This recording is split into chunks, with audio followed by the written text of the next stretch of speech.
తెలంగాణ రాజకీయాల్లో ఇప్పుడు అందరి దృష్టిని ఆకర్షిస్తున్న అంశం జూబ్లీహిల్స్ ఉప ఎన్నిక. సార్వత్రిక ఎన్నికలకు ముందే జరుగుతున్న ఈ ఉప ఎన్నిక అధికార ప్రతిపక్షాలకు ప్రతిష్టాత్మకంగా మారింది.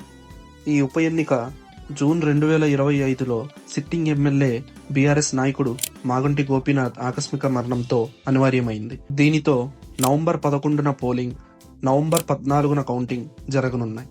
ప్రధానంగా 3 పార్టీల మధ్య ఇక్కడ ముక్కోనపు పోటీ నెలకొంది. బీఆర్ఎస్ తరపున దివంగత ఎమ్మెల్యే సతీమణి మాగంటి సునీత గారు బరిలో ఉన్నారు. అధికార కాంగ్రెస్ పార్టీ యువ నాయకుడు నవీన్ యాదవ్ ను రంగంలోకి దించింది. ఇక బీజేపీ నుంచి దీపక్ రెడ్డి పోటీలో ఉన్నారు. కాంగ్రెస్ పార్టీ ఈ ఎన్నికలను చాలా సీరియస్ గా తీసుకుంది. మాజీ క్రికెటర్ మొహమ్మద్ అజారుద్దీన్ ను రాష్ట్ర కేబినెట్ లోకి తీసుకునేందుకు ఆమోదం తెలపడం ద్వారా మైనారిటీ ఓటర్లను ఆకర్షించాలని చూస్తుంది. ఈ నిర్ణయంపై బీజేపీ బుజ్జగింపు రాజకీయాలంటూ తీవ్ర విమర్శలు చేస్తుంది.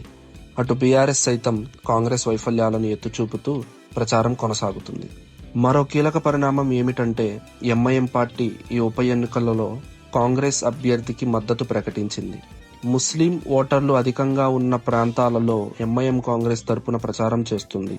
ఇది కాంగ్రెస్ గెలుపు అవకాశాలను ఎంతవరకు ప్రభావితం చేస్తుందో చూడాలి.